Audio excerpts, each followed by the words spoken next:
कारण जिल्हा नियोजन समितीची बैठक झाली त्याच्या अनुषंगानं कोल्हापूरच्या पर्यटन आणि संदर्भात आपण काही धोरणात्मक निर्णय घेतले. काय काय झाली बैठकीची चर्चा आणि काय निर्णय? एक म्हणजे बैठकीमध्ये चर्चा अत्यंत खेळीमेळीने झाली आणि कोल्हापूरचा सर्वांगीण विकास व्हावा याच्यासाठी सर्वांचंच सहकार्य लागणार आहे.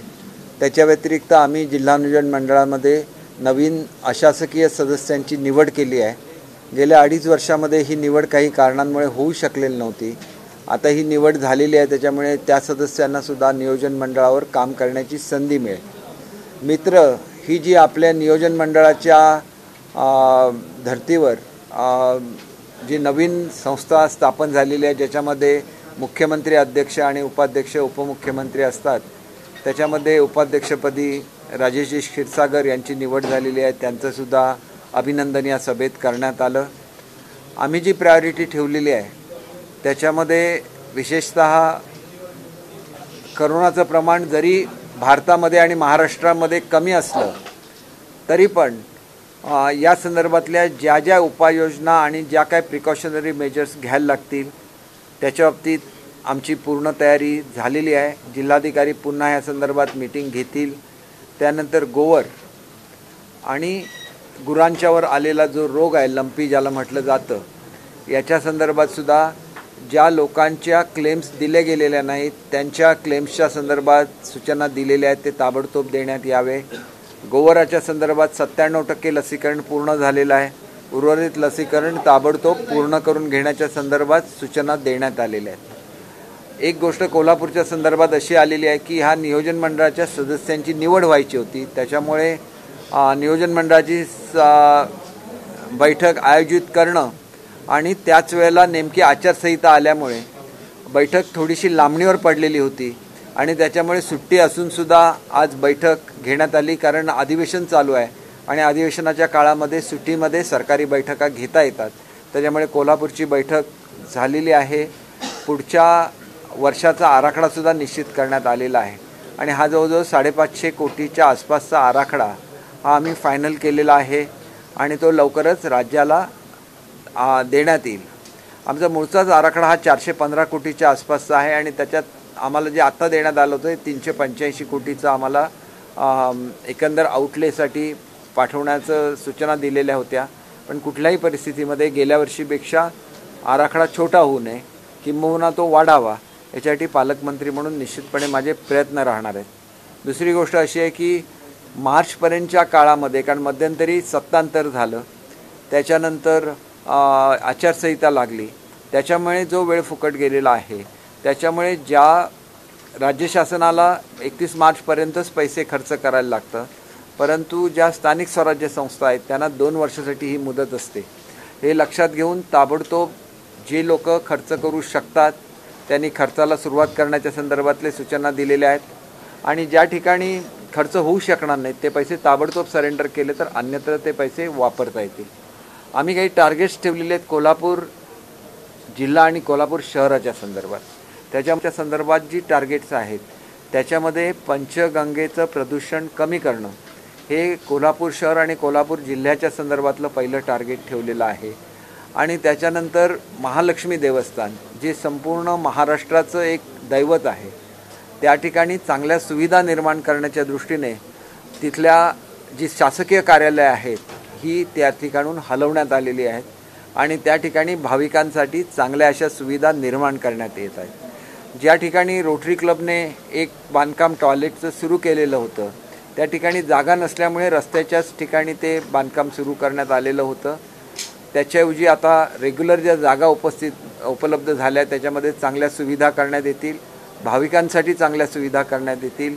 ज्या ठिकाणी अतिक्रमणं आहेत त्या ठिकाणी या ठिकाणचे राजघराण्याच्या मालकीच्या काही जमिनी आहेत त्यांच्याशी चर्चा केली जाईल. तिथं ज्यांची अतिक्रमण आहे त्यांच्याशी चर्चा केली जाईल आणि ह्या प्रश्नामध्ये सुद्धा कोणावरही अन्याय न करता तो भाग अतिशय कसा सुंदर करता येईल याच्याबद्दल आम्ही निर्णय घेऊ आणि ह्या सगळ्याची अंमलबजावणी हे मार्चपूर्वी होईल. त्याच्यानंतर पुढच्या वर्षी होणाऱ्या दसरा महोत्सवासाठी 1 कोटी रुपये हे राज्याच्या बजेटमधून आपल्याला मिळणार आहेत. त्याच्या तयारीच्या सुद्धा सूचना करण्यात आलेल्या आहेत. शिवाजी पूल हे एक ऐतिहासिक असा तो पूल आहे, त्याचा वापर हा पर्यटनासाठी करण्याच्या संदर्भात सुद्धा वेगळ्या ज्याला मुख्यमंत्री महोदय आले होते त्याला त्यांनी सूचना केलेल्या होत्या. त्यानंतर पंचगंगेच्या ठिकाणी पायऱ्या बांधणं ही सुद्धा एक प्रायोरिटीची बाब आहे, कारण कदाचित पंचतत्वाच्या संदर्भात कण्हेरी मठाचा जो कार्यक्रम होणार आहे त्याच्यामध्ये पंतप्रधान महोदय येण्याची शक्यता बोलून दाखवली जात आहे. या खरोखर जर त्यांचं या ठिकाणी आगमन होणार असेल तर त्याच्यापूर्वी ही सगळी कामं पूर्ण करणं हे सुद्धा आमचं टार्गेट आहे. त्याच्यानंतर old palace to new palace हा जो रस्ता आहे हा हेरिटेज स्ट्रीट करण्यासाठी आम्ही ताबडतोब अंमलबजावणी करतोय. याच्या व्यतिरिक्त 2-3च ठिकाणी आम्ही पर्यटनाची कामं अशासाठी घेतोय की पर्यटन एकाला सगळीकडे कामं सुरू केली तर ती कामं अर्धवट राहतात आणि मग त्याच्यामधून आपल्याला इफेक्ट मिळत नाही. त्याच्याऐवजी पहिलं कॉन्सन्ट्रेशन हे कोल्हापूर शहरावर राहणार आहे आणि जे महत्त्व जयपूरचं भारताच्या हेरिटेज टुरिझममध्ये आहे तेच महत्त्व कोल्हापूरचं सुद्धा भारतामध्ये असलं पाहिजे ही आमची भावना आहे. कारण ही छत्रपतींची गादी आहे आणि आणि ह्या ठिकाणी ज्या हेरिटेज प्रॉपर्टीज आहेत त्या जयपूरच्या तोडीला तोड अशा त्या हेरिटेज प्रॉपर्टीज असल्यामुळे सुदैवाने चांगला असा एअरपोर्ट आता या ठिकाणी निर्माण झालेला आहे. त्या ठिकाणी नाईट लँडिंगच्यासाठी लाईटची जरी सुविधा केलेली असली तरी काही इक्विपमेंट्स अजून बसायचे आहेत. या संदर्भात केंद्रीय मंत्री महोदयांची चर्चा झालेली आहे आणि मला असं सांगण्यात आलं की लवकरच विभागाच्या वतीने म्हणजे नागरी उड्डयन मंत्रालयाच्या वतीने सिंधिया साहेबांनी ज्या सूचना दिलेल्या होत्या ते ज्यावेळेला कोल्हापूरला आले होते त्यावेळेला त्या अनुषंगाने ही कारवाईसुद्धा लवकरात लवकर पूर्ण होईल, जेणेकरून धुकं असतानासुद्धा लँडिंग रात्रीच्या वेळेला कोल्हापूरला होऊ शकेल. त्याचबरोबर पार्किंगच्या काही सुविधा निर्माण केल्या पाहिजेत. मोठ्या प्रमाणात भाविक आले तर काय सुविधा करायच्या ह्या संदर्भात सुद्धा आमचं नियोजन आहे. प्रथम प्राधान्याने महालक्ष्मीच्या परिसराला पहिलं प्राधान्य दिले जाईल. हेरिटेज आहे, त्यानंतर पंचगंगेचा काठ आहे आणि एकंदरीतच कोल्हापूरची जास्तीत जास्त या दृष्टीने पब्लिसिटी कशी करता येईल हा आमचा प्रयत्न राहणार आहे. आणि G20च्या ज्या टीम्स भारतामध्ये येतात त्याच्यापैकी एक टीमने कोल्हापूरला भेट द्यावी ह्याच्यासाठी सुद्धा आम्ही आमचा प्रस्ताव हा केंद्राचे विदेश मंत्री महोदयांकडे पाठवलेला आहे आणि त्याचा विचार झाला आणि आमच्याकडे जर खरोखर एखादी मीटिंग प्रस्तावित करण्यात आली तर त्या निमित्ताने सुद्धा कायापालट आपल्याला करता येईल.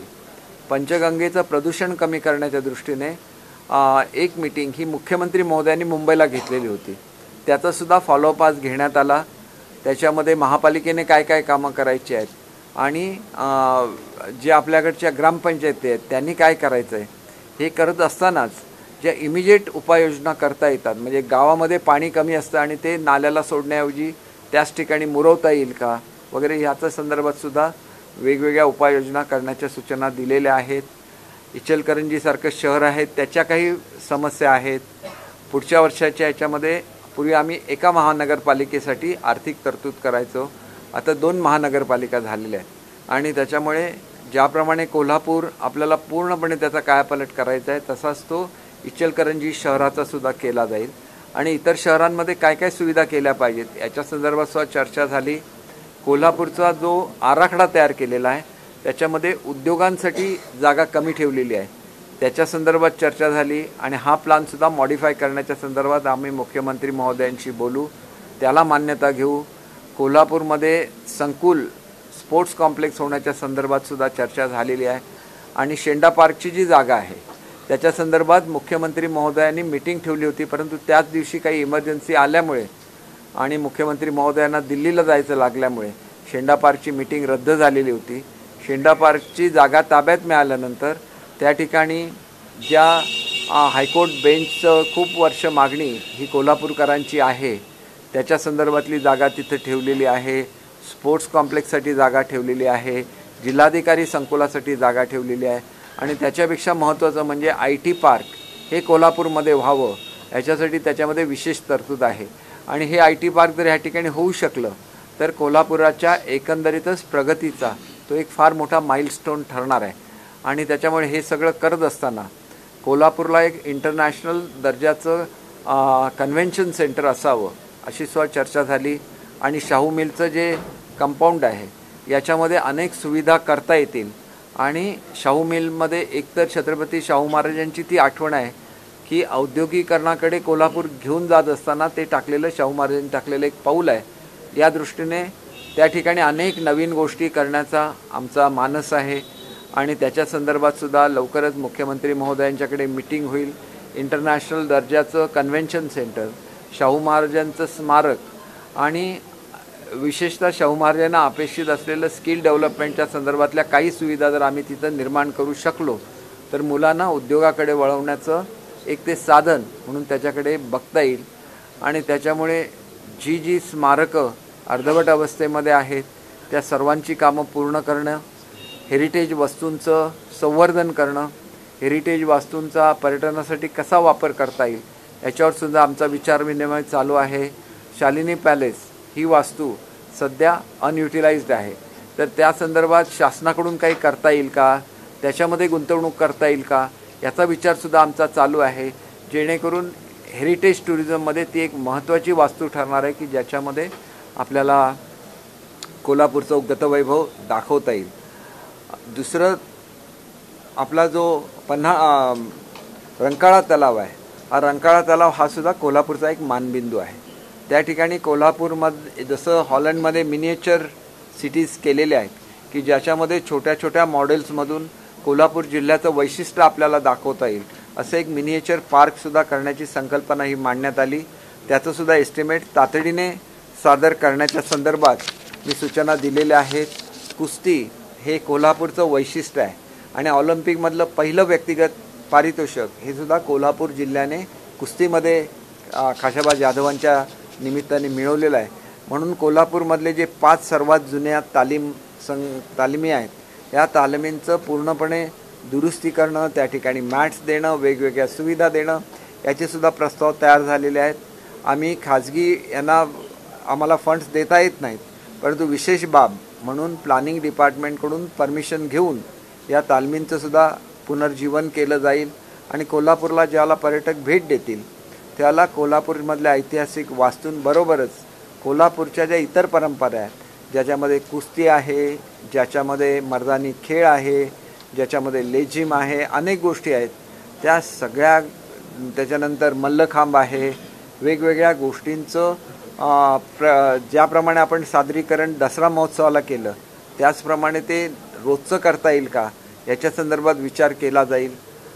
ज्या ठिकाणी शिवाजी पूल आहे, हा शिवाजी पूल आता वाहतुकीसाठी बंद झालेला आहे आणि त्यानिमित्ताने त्या ठिकाणी महिलांना रोजगार मिळण्याच्या संदर्भात काय करता येईल का याच्या संदर्भात सुद्धा आम्ही प्रस्ताव मागितलेले आहेत. महापालिकेच्या ज्या वास्तूंचा वापर होत नाही त्या ठिकाणी महिलांसाठी वापरासाठी काय करता येईल का याचा सुद्धा प्रस्ताव सादर करण्यासाठी सांगितलेला आहे. जे ज्येष्ठ नागरिक कोल्हापूर शहरामध्ये राहतात, पाश्चात्य देशांमध्ये अशी पद्धत असते की सकाळच्या वेळेला गाडी बस जाते, सर्व ज्येष्ठ नागरिकांना घेऊन येते आणि ज्येष्ठ नागरिकांचं डे केअर सेंटर असतं. त्याच्यामध्ये त्यांना ज्या गोष्टीची आवड आहे, कोणाला कॅरम खेळायला आवडतं, कोणाला चेस खेळायला आवडतं, कोणाला पुस्तकं वाचायला आवडतं, या सगळ्याची व्यवस्था केलेली असते. महिला असतील आणि त्यांना समजा निटिंगची आवड असेल तर त्या ठिकाणी स्वेटर कसे तयार करायचे इथपासून प्रत्येक गोष्ट ही त्यांच्या आवडीची त्यांना दिली जाते. शेवटी ज्येष्ठ नागरिकांची काळजी घेणं हे सुद्धा आपलं कर्तव्य आहे आणि म्हणून मी ज्या 2 शहरांचा पालकमंत्री आहे त्याच्यामध्ये मुंबई शहर आणि कोल्हापूर जिल्हा या दोघांचाही समावेश आहे. दोन्हीकडे या संदर्भातल्या सूचना देण्याची आम्ही व्यवस्था केलेल्या आहेत. त्यापूर्वी हे सर्वसुद्धा अस्तित्वात येईल याची मी आपल्याला खात्री देतो. फुटबॉलची मोठी आवड ही कोल्हापूर शहरामध्ये आणि कोल्हापूर जिल्ह्यामध्ये आहे. त्याच्या संदर्भात सुद्धा वेगवेगळ्या सुविधा निर्माण करण्यासाठी जे काय करायला लागेल ते करण्याच्या आदेश देण्यात आलेले आहेत. लवकरच याची एस्टिमेट प्राप्त झाल्यानंतर त्या सुविधा कोल्हापूर जिल्ह्यामध्ये निर्माण केल्या जातील.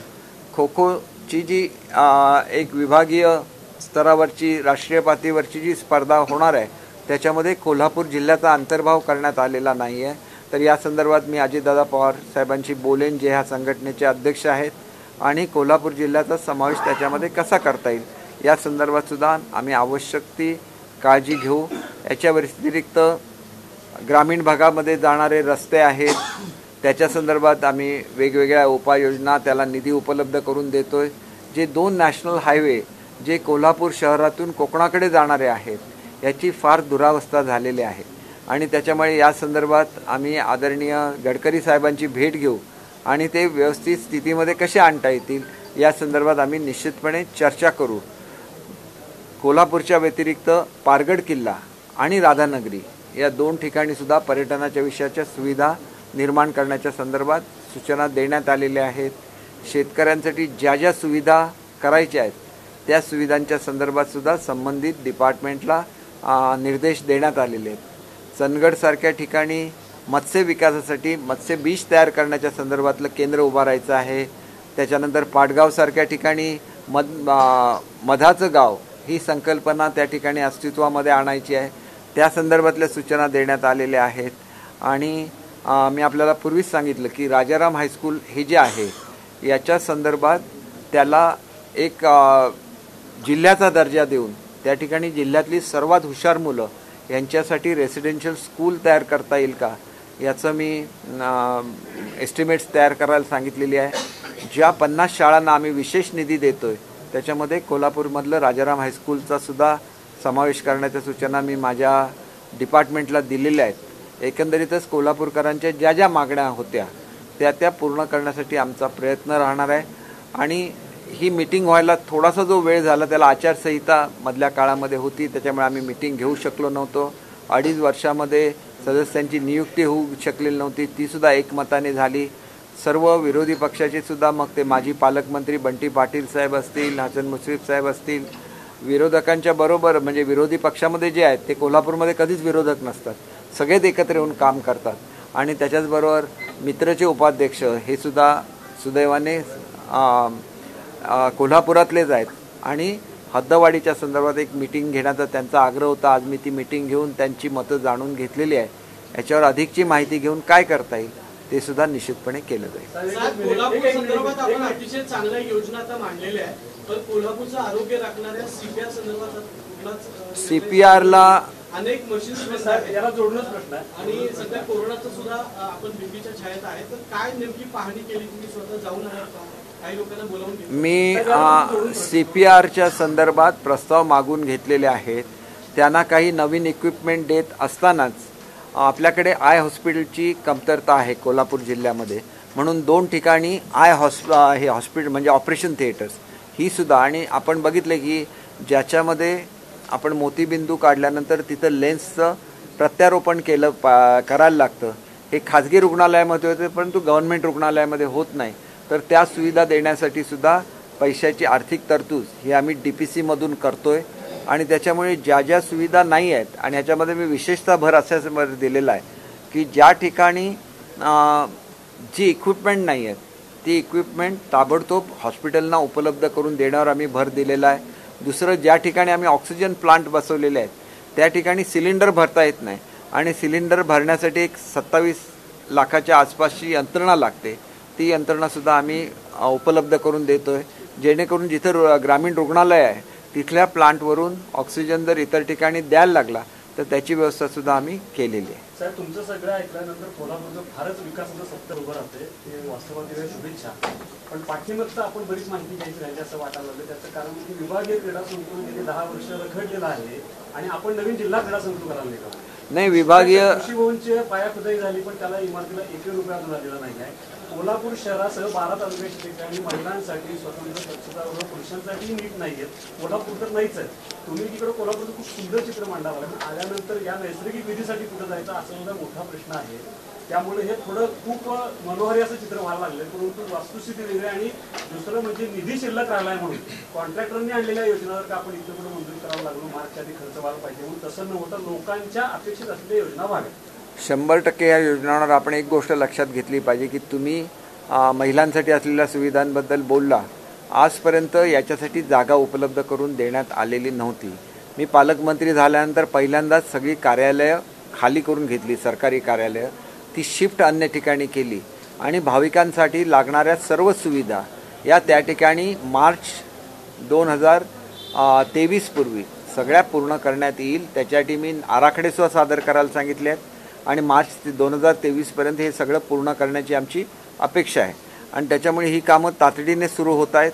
आणि आपण जे याचा उल्लेख केला की विभागीय संकुल असल्यामुळे जिल्हा संकुल व्हायचं नाही, तर मी जिल्हा संकुल असं म्हटलं असेल परंतु ते विभागीय संकुलच होईल, कारण त्याला 25 लाख रुपये मिळतात आणि त्याच्यामुळे त्याला शेंडा पार्कमधली जागा जी आहे ती उपलब्ध करून देण्याच्या संदर्भात मुख्यमंत्री महोदयांच्याकडे मीटिंग होती, पण त्याच दिवशी त्यांना सीमा प्रश्नाच्या संदर्भात दिल्लीला जायला लागल्यामुळे ती मीटिंग होऊ शकली नव्हती.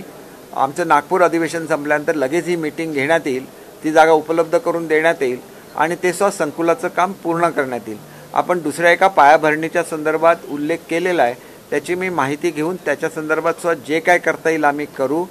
ज्या ठिकाणी क्रीडा संकुलं अर्धवट अवस्थेत आहेत त्याचासुद्धा आढावा मी घेतलेला आहे, त्यालासुद्धा पुढचे पैसे देऊन ती कामंसुद्धा पूर्ण करण्यात येतील. म्हणून डेव्हलपमेंट ही फक्त कोल्हापूर शहरापासून पुरती मर्यादित नसून सर्व ग्रामीण भागामध्ये आणि शहरामध्ये होणार आहेत. जेवढी आपल्याकडे शाळा आहेत त्याच्या सर्वांच्या इमारती दुरुस्त करण्यासाठी आवश्यक तो निधी उपलब्ध करून दिलेला आहे आणि त्याच्यामुळे शालेय शिक्षण विभाग माझ्याकडेच असल्यामुळे या संदर्भात सुद्धा झुकतं माप हे कोल्हापूर जिल्ह्याला दिलं जाईल. प्रदूषण आहे ते कमी करण्याचा विषय जो आहे तो आपल्या आघाडीवरती आहे. मात्र अजूनही इचलकरंजी असेल, शिरोळ असेल या भागामध्ये जे थेट पाणी आहे ते नदीमध्ये मिसळते. इचलकरंजीचा विशेषतः काळा ओढा आहे, त्या ठिकाणचं पाणी मिसळण्याचे हजारो मासे आपण मेलेले आहेत. नागरिकांचं आरोग्य देखील धोक्यात आहे. अजून देखील हे जे अधिकारी आहेत विशेषतः प्रदूषण महामंडळ आहेत ते कागदी घोडे फक्त नाचले जातात, मात्र पुढे थेट कारवाई कुठं साहेब होत नाही. कुठेतरी कारवाई यांची आलं पाहिजे असं वाटत नाही. एक गोष्ट अशी आहे की आता मी स्वतः इथं आलो आहे आणि ज्या वेळेला अधिवेशन असतं त्यावेळेला हा पर्यावरण हा विषय सुद्धा माझ्याकडेच असतो. त्यामुळे मुंबईच्या संदर्भात मी खरं तर घोषणा मुंबईला जाऊन करणार आहे, परंतु एक वेगळा असा उपक्रम आम्ही राबवतो. त्याच्यामध्ये हवेतलं प्रदूषण कसं कमी करायचं हे कधीच असं झालेलं नाही भारतामध्ये जो प्रयोग, तो सुद्धा आम्ही मुंबईमध्ये करणार आहोत. तर कोल्हापूरच्या संदर्भात पंचगंगेच्या संदर्भात जे जे काय करायला लागेल, कारण पंचगंगेच्या संदर्भात जे करायला लागेल ते लगेच होऊ शकत नाही, त्याच्यासाठी काही कालावधी जायला लागेल. परंतु ही कामं तातडीने सुरू होतील याच्यासाठी स्वतः मुख्यमंत्री महोदयांनी मीटिंग घेतलेली आहे. मी त्या मीटिंगला पालकमंत्री म्हणून उपस्थित होतो. त्याची अंमलबजावणी आम्ही तातडीने करणार आहोत. बऱ्याच दिवसानंतर नियोजन मंडळाच्या सदस्यांची निवडी झालेली आहेत, मात्र या निवडीवर देखील नाराजी व्यक्त होत असल्याची चर्चा आहे. विद्यमान आमदार त्यांचे जे प्रतिनिधींसाठी जो कोटा दिला होता किंवा त्यांचे जे प्रतिनिधी घेतलेले आहेत त्यांच्या संख्येवरून कुठेतरी नाराजी असल्याची चर्चा सुरू आहे. काय नेमकं? नाही, अशी काय नाराजी मला तर स्वतःला वाटत नाही, कारण हे सगळ्या गोष्टी मी आणि चंद्रकांत दादा बसलो होतो आणि त्याप्रमाणे आम्ही काही सदस्यांना निवडून त्यांनी कोऑर्डिनेशन करून हे सगळं करावं असं म्हटलेलं आहे. आता ही फक्त जिल्हा नियोजन मंडळाची समिती झाली, कोल्हापूरमधल्या सगळ्याच समित्या व्हायच्या आहेत, कारण समितीवरून एकमत होत नाही, कारण हा सगळा पुढाऱ्यांचा जिल्हा आहे. मोठे मोठे पुढारी ह्या ठिकाणी असतात, त्यामुळे त्यांची संख्यासुद्धा लक्षणीय असते आणि त्याच्यामुळे पुढच्या काळामध्ये दक्षता समित्या व्हायच्या आहेत, संजय गांधी निराधार योजनाच्या कमिट्या व्हायच्या आहेत, जिल्ह्याच्या सगळ्या प्रमुख कमिट्या व्हायच्या आहेत, डोंगरीच्या समित्या व्हायच्या आहेत. या सगळ्यावर वेगवेगळ्या नेत्यांना संधी दिली जाईल. मी सर्व कोल्हापूरकर जनतेचे आभार मानतो की पहिल्याच मी मंत्री झाल्यानंतर आणि पालकमंत्री झाल्यानंतर अतिशय चांगला असा रिझल्ट त्यांनी भाजप आणि बाळासाहेबांच्या शिवसेनेला दिलेली आहे आणि त्याच्यामुळे एक चांगल्या संख्येने आमचे सरपंच आपण निवडून दिले, त्याच्याबद्दल सर्व कोल्हापूरकर वासियांचे मी मनापासून आभार मानतो. कोल्हापूर शहरातील रस्त्यासंदर्भात बैठकीची चर्चा झाली. कोल्हापूरचे रस्ते खराब आहेत, मागणी अशी झाली की यापूर्वी झालेल्या रस्त्यांच्या कामाची चौकशी व्हावी. काय सांगा?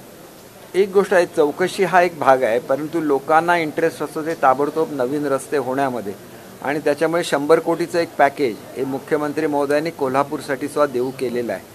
तर आपल्याला माहिती आहे की मुंबईमध्ये जवळजवळ खूप मोठं पॅकेज हे सिमेंट कॉन्क्रीटच्या रस्त्यासाठी त्यांनी त्याचं काम सुरू केलेलं आहे आणि त्याच्यानंतर साधारण 2 ते 3 वर्षामध्ये खड्डेमुक्त मुंबई करण्याचा मुख्यमंत्री महोदयांचा जे एक अभियान आहे त्याच्याच अनुषंगाने कोल्हापूरमध्ये सुद्धा कॉन्क्रीटचे रस्ते कसे जास्तीत जास्त करता येईल याच्यासाठी आमचा प्रयत्न राहील. आज सकाळी आपण सीमा प्रश्न ज्यावेळेस आपला प्रश्न विचारला गेला त्यावेळेस आपण असं म्हणाला की महाराष्ट्र एकीकरण समितीशी जे पदाधिकारी चर्चा करायची नागपूरमध्ये मुख्यमंत्र्यांची चर्चा घडून आली.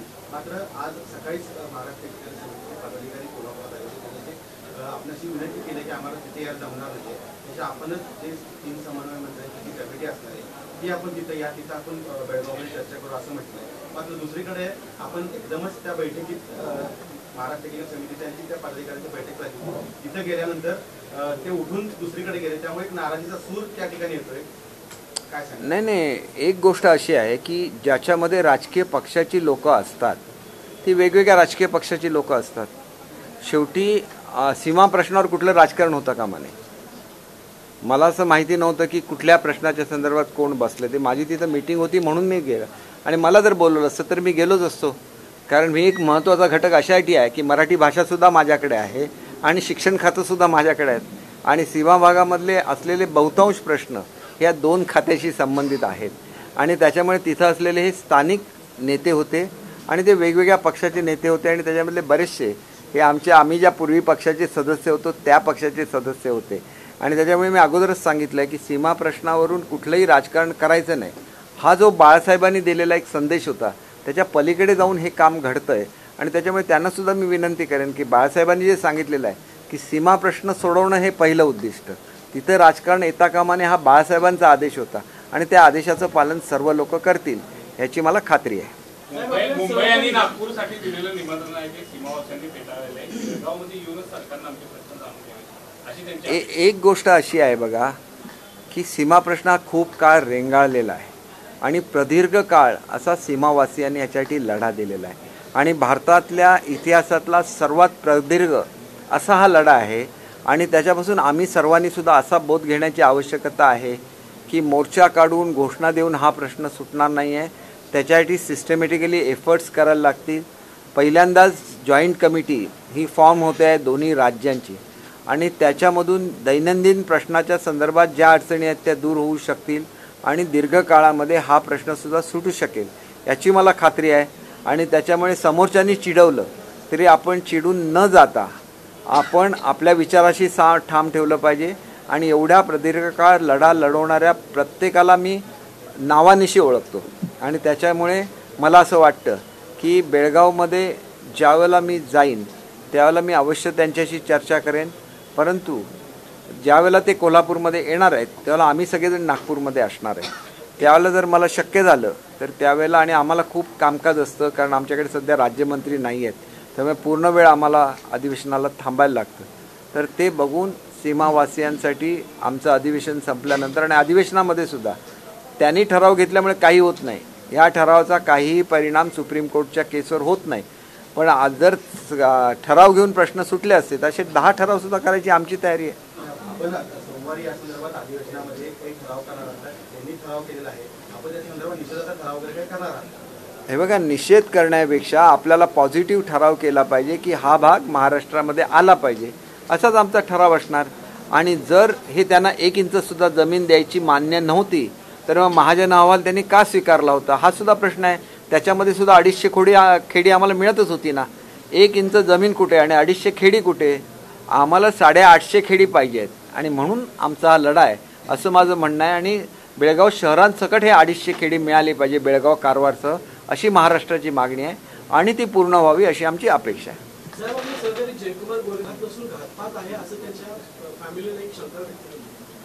नाही असेल तर त्याची चौकशी निश्चितपणे माननीय उपमुख्यमंत्री महोदय करतील याची मला खात्री आहे, कारण ते आमच्या सर्वांचे अत्यंत जवळचे सहकारी आहेत आणि त्यांचं ते सुरक्षित आहेत ही आमच्या दृष्टीने एक आनंदाची बाब आहे.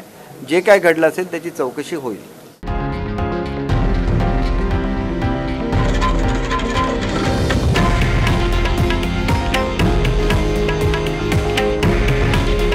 हे आहे देशातील नंबर 1 न्यूज नेटवर्क आणि आपण पाहत आहात TV9 मराठी.